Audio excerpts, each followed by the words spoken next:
This year, I took a road trip with family across the country of over 5,000 miles. And for the first time on a road trip of this size, we had the four-wheel camper on the back of the pickup. And although the trip wasn't perfect, I have many amazing stories that were made possible with four-wheel camper. Today, we're going to talk about some of these stories so you have a better feel of why you might want to check out these pop-up campers for your pickup this year. This is the Wet Fly Swing podcast, where I show you the best places to travel to for fly fishing, how to find the best resources and tools to prepare for that big trip, and what you can do to give back to the fish species we all love. Hey, how's it going? I'm Dave, host of the Wet Fly Swing podcast. I've been fly fishing since I was a little kid. I grew up around a little fly shop and have created one of the largest fly fishing podcasts in this country. I've also interviewed more of the greatest fly anglers and camper brands than just about anyone out there. Stan Kennedy, Four Wheel Campers brand champion, is going to take us into the history of the largest pop-up camper company in the country and how you can learn more information today. Today, you're going to find out why the narrow profile, the low profile top, the aluminum frame, and durability has set four-wheel campers apart for many years.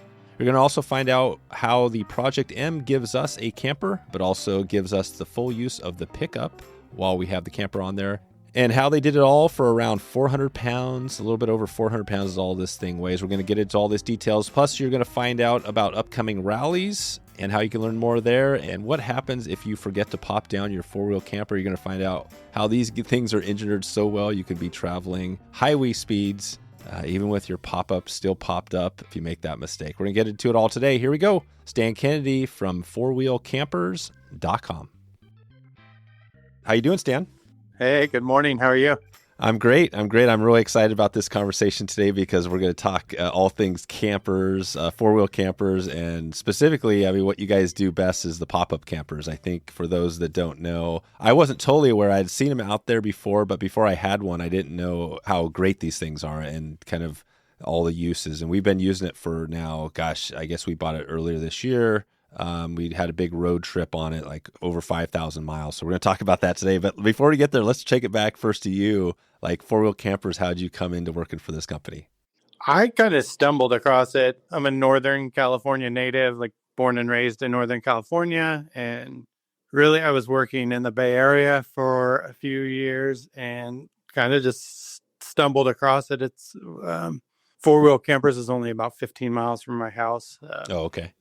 And so found out about it, kind of started doing some research, did a couple drive-bys, looked at their website. This is 23 years ago. So oh, wow. It's been a little while. I started here in 2002. The company's been around since the early 70s. So I'm new on the scene, but I'm like nowadays, I kind of feel like the old timer here.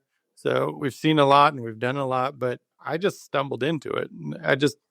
It looked like a very unique product that caught my eye and started working here, and I fell in love with them. Right. Have there been a lot of changes over the years and 20 years or whatever you've been there? Have you seen a lot of changes, new companies coming in and out as you've been working there? I see them out there. Some, like even being around town, like when I drive, I'm like, wow, that thing looks a lot like a four-wheel camper. You know what I mean? Yeah, I think we had the market share for a long time, and we are still kind of the OG, like the original pop-up campers, other than the Alaskan campers up in Washington that have also been around for a long time, probably longer than we have. And our market back in the 70s and 80s was hunting and fishing and outdoor people. But like you said, I think in the last 5 to 8 years, especially with COVID, markets changed. There's a whole new generation of people coming on board that are looking for this kind of product, whether they're just getting outdoors more. There was a period of time where people weren't, and then COVID hit, and then it spurred a whole new generation of people that want to go out and explore. Yep, exactly. That's it. And the camper itself, maybe we can start. We've got a bunch of history there, but maybe for those listening now that aren't familiar with four-wheel campers, maybe how do you describe to somebody who's kind of new to what you do? So it's weird because our company or a big company, we're the biggest pop-up manufacturer, like pop-up truck campers in the U.S., probably in the world. Wow.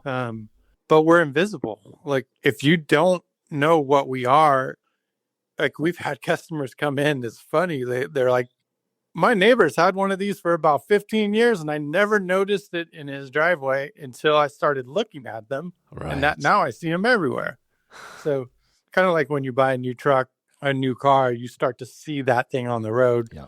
We've been around forever, but it was all used to be a lot of like baby boomers and retirees and kind of the older generation. And the last 10 to 15 years, our demographic has grown and we're getting more and more younger people, middle aged people. And so anybody with a pickup truck, whether it's big or small, they can throw it on their truck and go, and they have complete like safety and comfort, and they're out of the weather and they're off the ground, and they still have a truck as a truck when they want to take the camper out.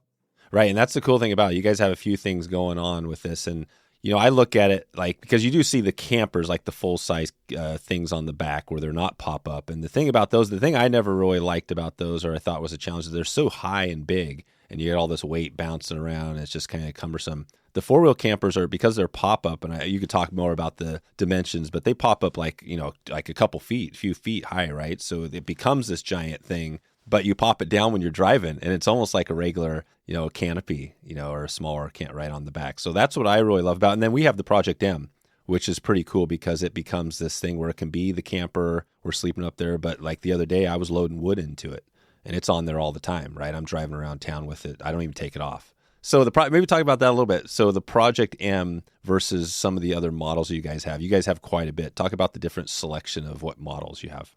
Yeah, so over the years, we always were just like slide in, pop up truck camper guys. And then we kind of expanded our market and added in more floor plans and more options. And then we added in flatbed camper models, which are a whole different beast, like kind of an all in to compete with like Sprinter van kind of quality and comfort.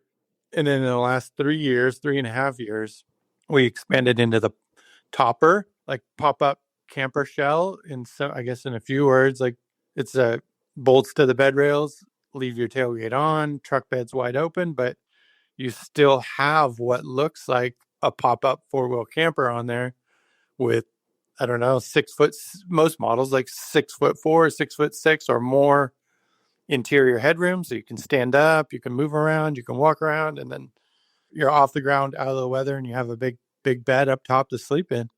Yeah, that's it. And the bed is in ours. We have a Tundra, so it's a full size pickup. And is the bed? It's a big bed. Is it a king size, or what is the size of that full size Yeah, camper? it's not exactly like the same king measurements, but it is like, I think it's inside about 72 by 80. So pretty big. Yeah, and in it, the cool thing is you could, if you weren't super tall, you could sleep across, right? You don't have to do it lengthwise. So you could, and we've been doing it because I have a couple of kids, and with us four in there, we could sleep all of us up there if you wanted to. You know what I mean? And still have that room. And on our trip when we went across to Wisconsin, it was cool because one of the great things was, this is the thing we struggle with. You're out there driving on these road trips and it's late sometimes, right? And where do you camp? And if you had to put up a tent and find a campground, that's hard to do. But if you got this pop up, and we did this a few times, we just pulled off the side of the highway, sometimes the freeway, into a town, and we popped it up right there, slept, popped it down in the morning. We were out, had breakfast at the local place. You know what I mean? Do you feel like a lot of people are doing that, or is there a mix of people doing that in the hardcore camping? No, that's so common. I think maybe a small percentage of our camper owners they'll end up at like traditional RV park or KOA, but that's probably like 1%. I think the 99% of the people, they're off the grid. They don't typically want to pay for $50 campsite for a night just to sleep for 4 or 5 hours. So they'll find a little side street, or they'll pull off the side of the road or BLM land and pop it up and do their thing. Get up in the morning, have some coffee, and hit the road again, or make camp depending on what they're doing. Yeah. That's cool. And we've heard that out there. In fact, just this weekend, right now it's kind of the holidays, and we were out in a Trader Joe's parking lot. That's the other cool thing about these, right? You can literally park this thing in a normal lot. Like I backed it right into tight in Trader Joe's. The parking lot was so tight that people were honking at each other, but I was able to park right there. And this guy was behind me, and I get this, right? You're out there and people look at you a lot now, right? And he looked, and I was in the back, and I opened up and I said, "Hey, you got any questions?" And he's like, "Oh man." He just started talking about, he was basically complaining about how his camper was so big and tall, and And I was like, yeah, man, this is great. And so we get that a lot out there, and it's been kind of fun. But what do you feel are the best features other than the pop up? I mean, that's obviously the thing that is what you guys are. That's your namesake sort of thing. But what are the other features people really love about these campers? I mean, well, I think what's kept us going all these years and what's kept the market going and our popularity is like the maybe top 3 to 5 things is we kind of focus on making the campers narrow so that it's easy to see out the side mirrors when you're driving. Yep. We want them super low profile so they're not dragging a lot of wind. We build it with an all aluminum frame construction, so welded frame, so you don't have to worry about like breaking or like dry rot, like on the old school wood frame campers from the 70s that would Oh, rot right. away.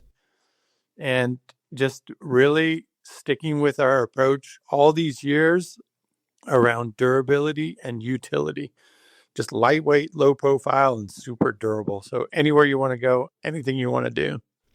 That's it. And then so that's the idea that if you're off road, on a bad gravel road, whatever four by in, these things are you don't have to worry about that, right? That's something that you can kind of go and you're gonna be able to bump down a road. Is that the case? Yeah, that's our following all these years. Like, not fancy, not a lot of frills, and we don't hire interior decorators to make swirls and fancy fabrics. We just build them to last.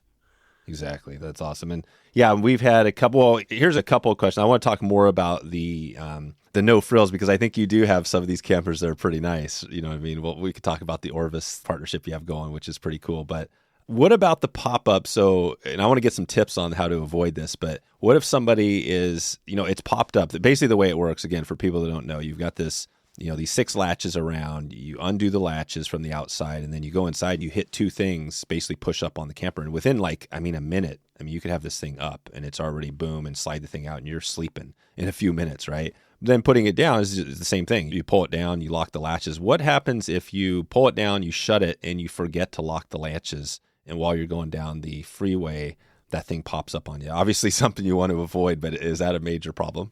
No, luckily, like the original designer of this thing back in the 70s is just amazing that whatever he did that first time around, he nailed it. And so the engineering behind the lift system and the roof structure and all that stuff, the best case scenario is you do leave all those latches off. You forget all of them.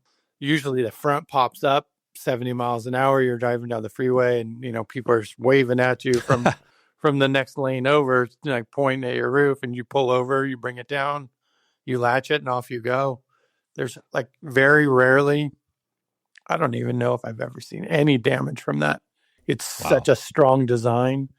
The only time that I've actually seen a problem is if they forget, like if they latch a couple of latches and then they forget the other 4 and that roof goes up, it'll usually bend the roof latch where the 2 are still hooked. Oh, sure. So all of them are on or none of them are on. That's your best case scenario. But overall, the roof's very forgiving for that kind of stuff. Yeah, and that is amazing because if you look at these things when you're popped up, and we can talk more about the material, but you would think like, wow, you're driving 70 or on the highway that the thing would just blow off. But that says a lot about it, kind of about what you do there. So this is good. So what would be, I guess I would have a tip. What would be your tip for somebody to avoid that? Because obviously you want to lock it down. How do you make sure you lock it down? Do you guys have a recommendation there? It's pretty funny because all of us here at the factory that have been around for a while, all of us have forgotten it one time or another. Yeah. I drove from about 15 miles on the freeway, not even thinking about it. I forgot to latch them at night, got up in the morning, head to work, and got to work, and the front of it lifts up from the wind. It kind of just, that front folding panel locks in and it doesn't move. So the only thing I've seen maybe helpful for customers, and my dad used to do it with his motorhome, he'd have a checklist he'd put on his dashboard. So before he leaves, check this, check this, check the lock, check where's keys and where's the latches. Like, just stick a little clipboard on the steering wheel of your truck before you leave. That's it. Yeah, I think that's an awesome tip. And I've been just, I just make it a mental note. Like as soon as When I pop it down inside, it's like instantly, no matter what, I go outside and lock the latches. That's just like, do not get distracted, right? And get them Yeah, locked. it's very easy to do. It is. And it's simple. So I love the engineering. Maybe we can go back a little bit on the history. Do you know a little about the history of the company? Could you talk about, the originally how it kind of came to be, who those people were there? Um, Dave Rowe, I believe if I'm saying this right, so hopefully I won't butcher it, but Yeah. Dave Rowe and Robbie Rowe. Dave Rowe and his wife started the company in Colorado in the 70s, and in all the stories I've heard, started out of his garage and built his first one for either like a Ford Bronco or a Chevy Blazer with a removable top, Oh, wow. and then like built it for himself to go hunting and fishing in Colorado. And then this might have got morphed over the years, but it was kind of one of those things of, hey, dude, that's awesome. Can you build me one? His one of his friends kind of thing. And so he built another one for a friend and then built another one for a friend and built another one. Hey, can you do one for my truck? And hey, I can do that. And it just grew from there to what is now an amazing company. Yeah. The design and the engineering and the style hasn't changed all these years. It hasn't. So this is the same. So it's 1973, right? Is when it was founded?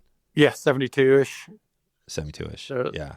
if you put them side by side, the campers are totally different now and way more modernized and more options, more features, and lots of changes behind the scenes to make them like stronger and more durable. But the overall look has stayed the same, almost like in a different world. But like the Airstream trailers, like they always have that iconic look to them. Yeah, that's it. They have the same. Yeah, when you see it now, and I see it a lot when I see the four-wheel campers around town, instantly, you're like, okay, yeah, that's four-wheel campers, and Yeah. that's it's pretty awesome, right? And the campers kind of thing, because we have another camper like a pull behind, and we've had, and the problem with the pull behind is, and ours isn't even that big; it's like 20 feet, but it's just so big, like getting it hooked up, driving it around takes you twice as long. It seems like everywhere, parking it. And so that's what was so cool when I got the four-wheel camper, because I knew this is going to make it easier for us to get out and kind of do this stuff, right? And so I feel like so that's one of the biggest things. But you guys not only like ours with the Project M, and we haven't built it out. We've got some power in there and stuff, but it's pretty much open. When we go camping, we just throw our stuff in there, and we're kind of good to go. But there are some other, and the Orvis might be the newest thing you guys have, but there's some other models that are totally loaded. Can you talk about Orvis first, that model, and how that's different from maybe some of the other models that are out there? In many ways, it's very similar. It's based off of all of our normal slide-in style campers, but they partnered up, and our engineers and their team kind of designed the camper the way they would want one.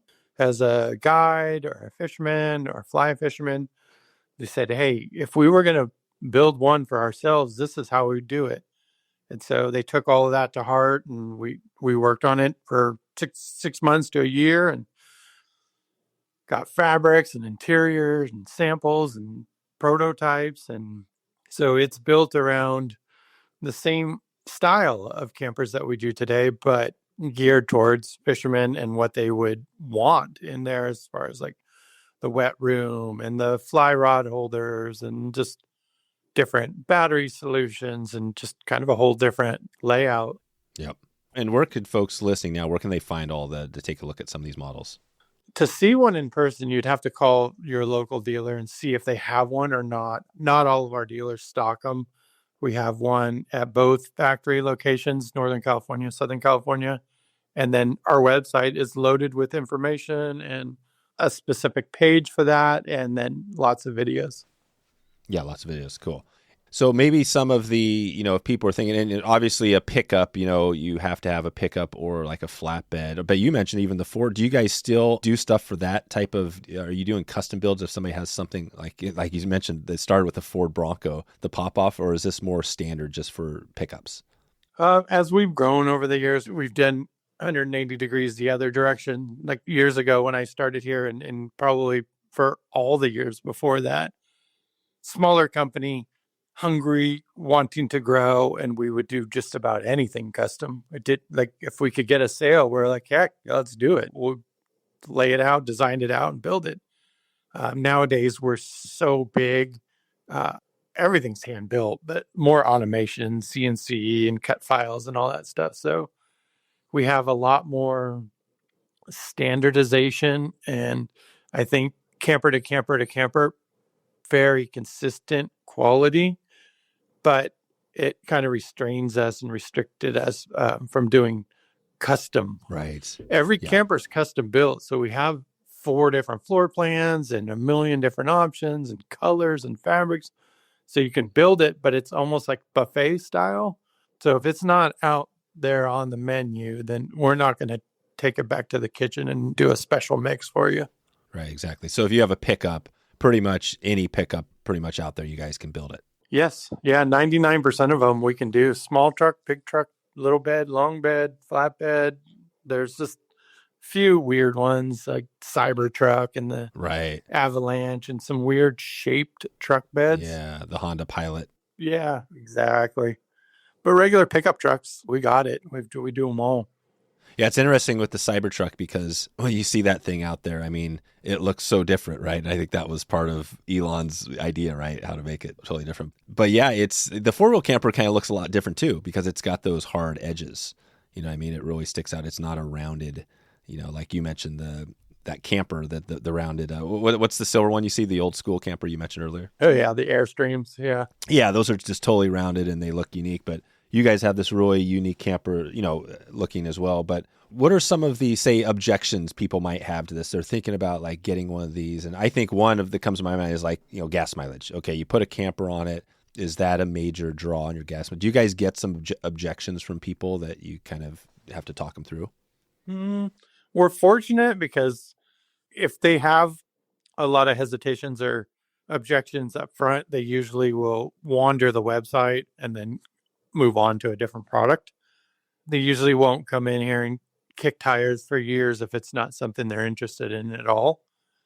People that end up in our showrooms usually know what they want and they know what they like and they're coming in to check them out versus like an auto dealership on the side of a freeway where just any random people just want to come in and look around. By the time they find us, they know pretty well about us or they're learning.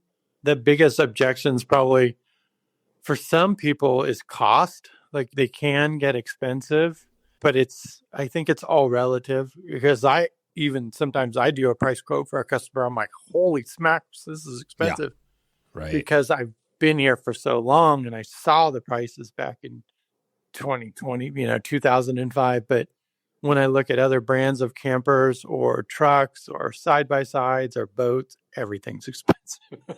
It is. We still have probably the easiest price range of any company out there building truck campers because we start around 12.5 and go up to 60 or 70, but we have a huge range of prices available. Yeah. And like I say, and I've seen that too. I mean, our camper, that pull behind we bought whenever that was 5-6 years ago. I mean, I think if you bought the same one, it'd be twice as much now. Yeah. Yeah. Unfortunately, with COVID and inflation, things shifted a little bit. Exactly. But like you said, and that's cool. The Project M, I think, is the model that you can get in for that, kind of that 12.5 price range, which is, and again, if everything's expensive, so it kind of gets you in the door. But I've been loving it. I've been really loving it. What are some of the other features? Anything we haven't talked about here that are features, whether it's the Project M or just four-wheel camper that, people are loving? Like, talk about if they're in that thing that's got everything, right? It's got the stove, it's got the fridge. Is it pretty much like you walk into any type camper and that's what you're going to see in the four-wheel camper? It's kind of a similar deal. I think it feels different. Like each brand of camper and each style, whether it's like a wedge style or a pop-up style or a flatbed or a van or whatever people are using out there, each floor plan feels different inside, but all of our campers have the same basic stuff inside: sink, stove, fridge, furnace, batteries, propane, water, beds, and all that. It's just picking your colors and picking your floor plan that best suits you. Right. It is. Okay. And so, like you said, it's got, they all have the large bed up top. And so you mentioned this a little bit earlier on the customers. Who are some of your, kind of ideal customers coming in? It sounds like it started out with a real heavy hunting, fishing, and now is it a mix of like kind of all sorts of age groups and demographics? It is. It's a wide range now because we offer more stuff and there's more people in the market out doing stuff and wandering around the country. Um, we don't fit the old market, like seniors that are just too old to get out and about. I don't like to say this because we get a wide variety, but most of our customers are, when they come in the showroom and you talk to them for whatever, 20 minutes, half an hour, they're outdoor people. They've been outdoor people their whole lives, hunting, fishing, biking, hiking, canoeing, kayaking. They're active, but they're just getting older. They don't want to sleep in a tent anymore. I'm like, man, I'm just turned 50 and I've been outdoors my whole life, but my kids are in college or their kids are out of the house and they're like, we want to go explore while we still can. We're active. We're out there doing it. We want to go see some things and do some stuff, but we don't want to backpack anymore. Right. Yeah, that's it. And I feel like that's kind of the comfort, and I'm kind of in the same way. We still love backpacking and getting out and camping on the ground, but I find as you get older, like a lot of us, the back isn't quite doesn't love sleeping on the ground as much as it used to. It kind of loves the comfort. So we've been looking at this because there's different things to do, right? You guys, when you buy one, you can get the mattresses. Talk about what the pad is up there, and do you guys have other recommendations as far as what you should be using for the top, the pad on the bed?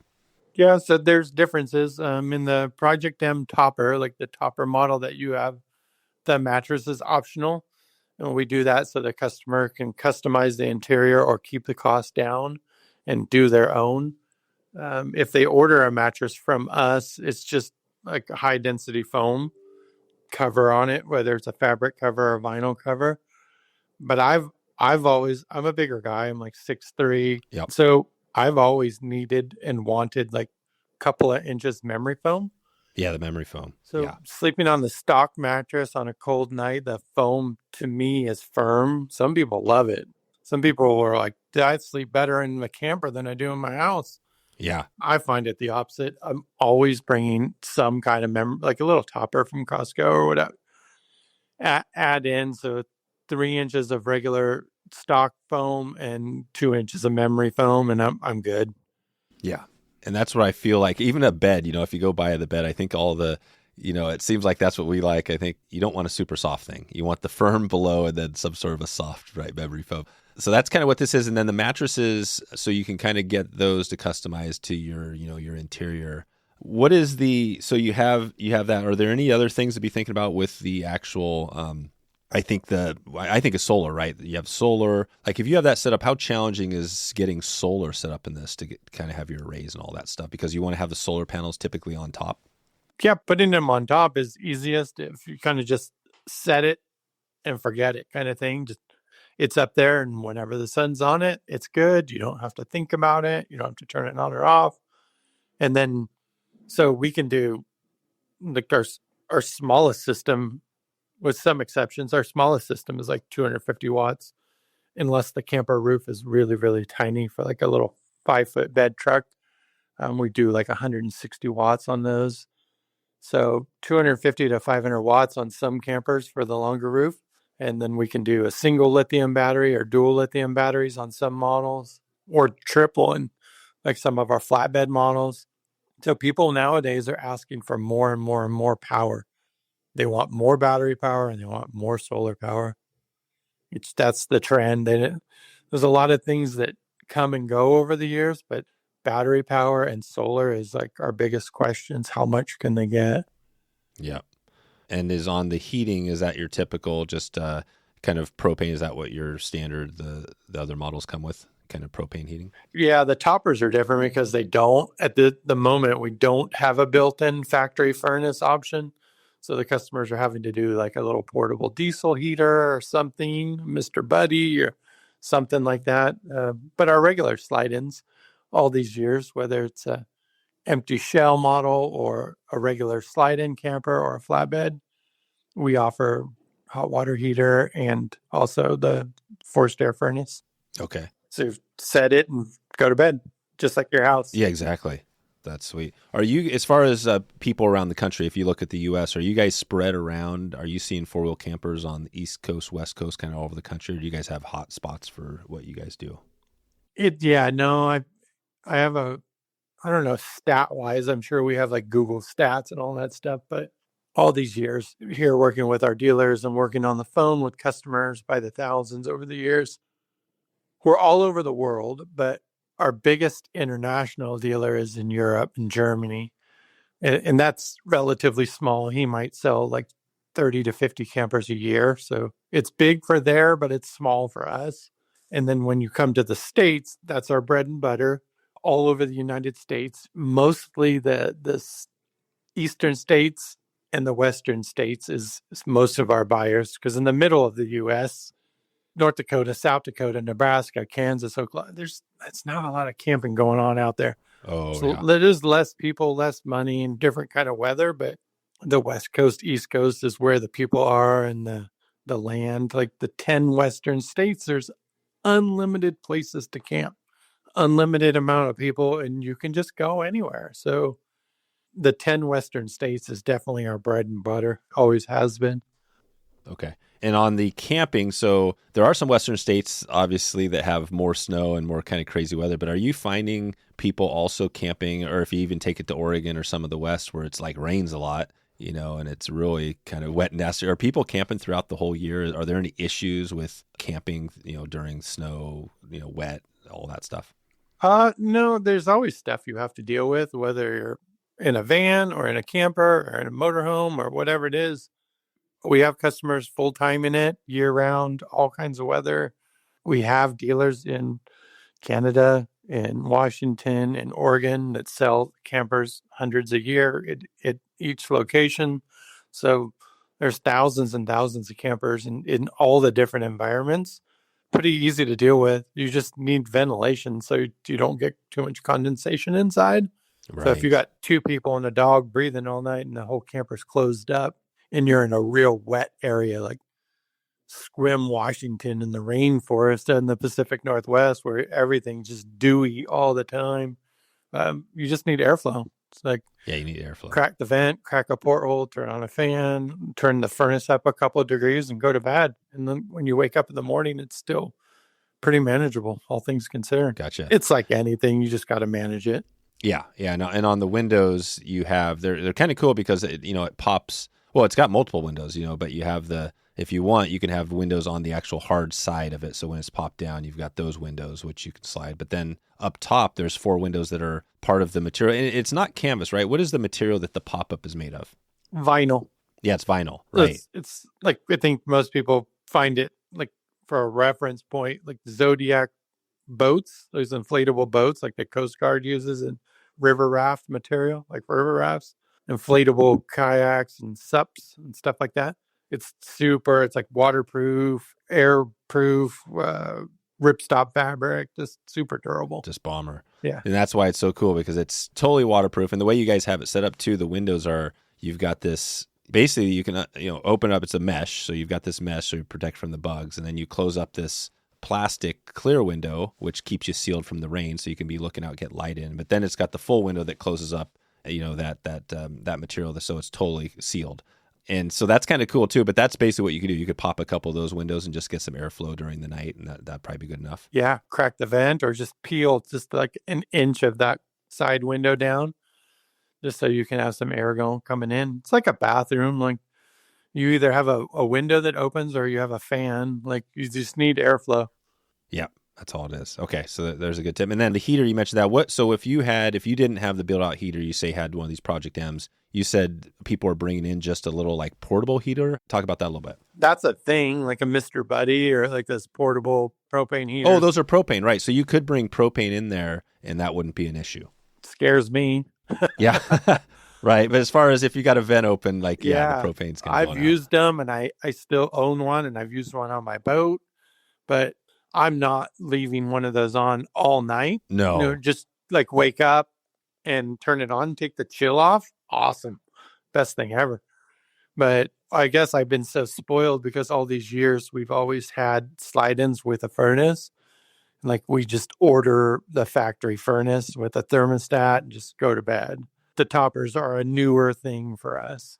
Right. And it's kind of cool because there are some pool, and again, I think you guys, part of that is you kind of have a bigger lineup for people, right? Maybe for people that either want a less expensive camper or want to build out something. Because I've seen some videos of people that have the Project M's and they've really customized and built these, what is essentially a full camper. Do you find that there's a lot of people doing that where they get these because they want to design their own inside camper? Yeah, it's a mix. It's I don't know, a third. Like third of the people leave it empty, third do just a little bit, and then I don't know, even maybe less than a third, 10% do a full build inside. But said they're always doing something. They're always adding something, whether it's a lower bed or a storage boxes or battery or whatever. Bare bones doesn't seem like it stays like that for very long before they start wanting to add. It doesn't. It's even us because we kind of are bare bones, but I'm starting to think, okay, what's the next thing? And you guys also have the things, right? Like we didn't get any of this, but you can add stuff to the outside of it, right? Whether that's, extra water, gas. Talk about that. What are the things people could get on the outside to have, those things? Yeah, for the topper, the exterior stuff is easy, like roof racks or tracks only or solar on the roof. And then for the side, you can do an awning, a couple different style awnings, or the gear rails on the outside for attaching hooks or roto packs or max tracks or any of that stuff, like very utility oriented. Right. And the roof racks are how much weight, like if you get the roof racks and you have, I mean, talk about that. What can you put a bunch of weight up there and still open the topper, or do you have to kind of take the weight off? Most people will have to take it off. The roof is super solid design, very strong. It'll so in a weight example, our old brochures way back in the days, like it's stronger now than it ever was. But back in the like 80s and stuff, in all of the brochures, the roof is rated for 1,000 pounds of snow weight in the up position. So Oh, it's wow. because Colorado-based company for 25 years, snow camping Yeah. winter, 6 months out of the year they have snow out there, so it had to withstand all of those kind of environments. So, but we always tell people usually like 100 pounds or less of gear on the roof for their ability to lift it or not. Like that's the biggest weight restriction is how strong are you to pop that thing up? Because it mostly in most of our models, it's a customer just pushing it up, which is awesome because it so simple, so reliable, no cranks, no cables, no motors, no No hydraulics, none of that motors. stuff to Yep. break.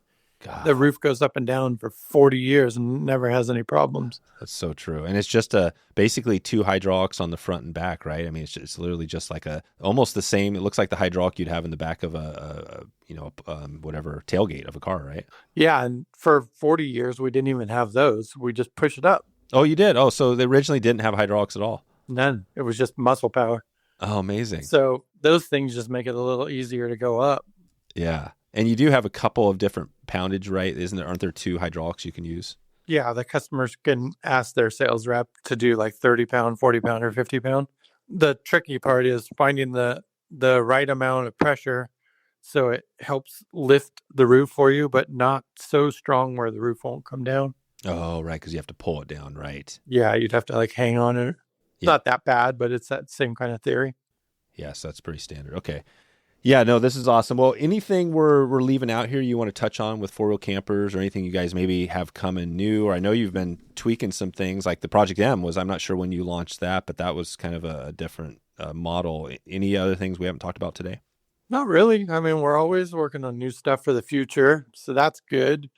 We're not for everybody, but we love people to come check us out and see what we do and see what we build and our history. We're kind of like we've been around forever, so we're the company that hopefully is going to be around another 50 years. We're not a fly by night startup working out of our garage. So we have a huge dealer network.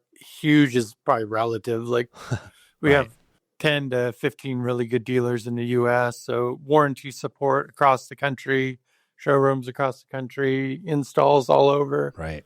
But yeah, there's a lot of choices. We kind of just a lot of people come to us for our reputation and the history of the company because they such a known product. Yeah.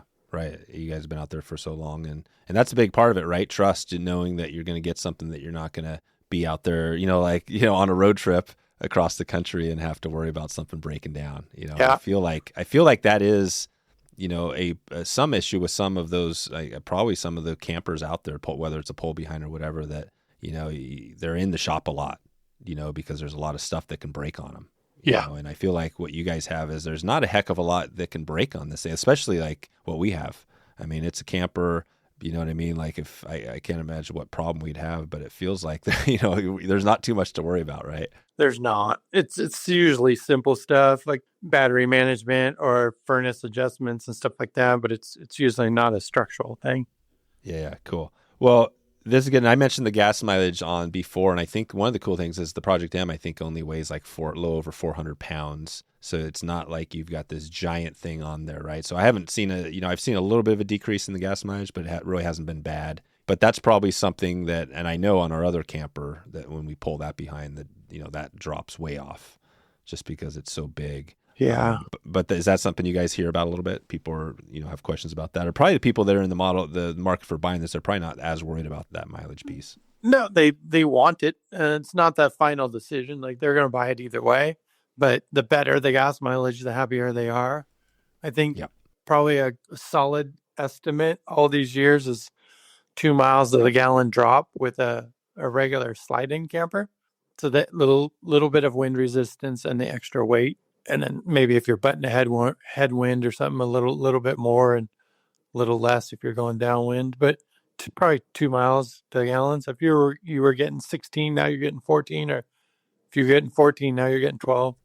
Yeah, and I found that I think with the Project M, I think it's because it's lighter. There you Yeah, don't see less quite weight. that. Yeah, less weight, not as much drop. And again, if you think about campers, like I said with the pull behind, I think you're dropping from 16 down to 10, or something like that, right? It's a bigger drop if you're pulling. Obviously, the more weight, the more wind resistance up there.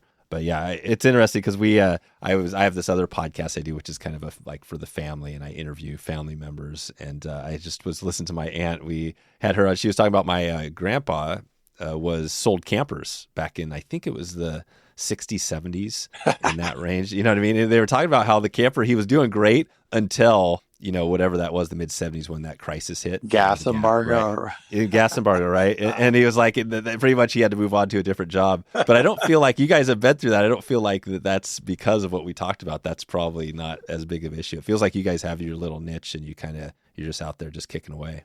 Yeah, I think if people are logical and they get out a calculator and estimate how many times they're going to go camping every year in this thing, there's no benefit and cost to buying one of these things. Like you could just go get a hotel for 2 weeks a year and you'd come out ahead. But we've always kind of joked around is like MPG instead of miles per gallon, it's memories per gallon. You're Right. not buying this thing to save money. You're doing this to actually go out there and do some really cool things. Love it. That's perfect. That's actually a great quote. Memories per gallon. I love that. That's the way. Definitely. Cool. So, well, let's take it out here with our kind of our travel shot. I'm not sure with you, obviously people are traveling, we put 5,000 miles on this thing, and I know people are all around the country getting out there. Are you a big camper? Are you traveling around? Is this something that, you're kind of into still these days? I'm a mix. A lot of our travels these days, because we work so much, is work trips, camping trips, rallies, Oh, events, yeah. expos, and all that. So a lot of my nights out every year are work/fun related. Both my kids are in college, so both my kids grew up around these campers. So we did a lot of that stuff when they were younger, but now I'm in just a different phase of my life where I'm working more than I want to, but Right. Yeah. it's just what we do. And then later in life, hopefully be able to like slow that down and do some more traveling. But yeah, we still get out there and we're always playing around with these things. Definitely. Well, what are the rallies and the talk about that? Because I've seen some of these out there. Is this where describe what these are? These little events you guys do. So these are kind of just mini get-togethers with our customers, just kind of I don't know, get out there and have fun. We'll do this last summer we did it in Oregon, but normally it would be like Lake Tahoe area up in the Sierras or Southern California down in the desert in Anza Borrego.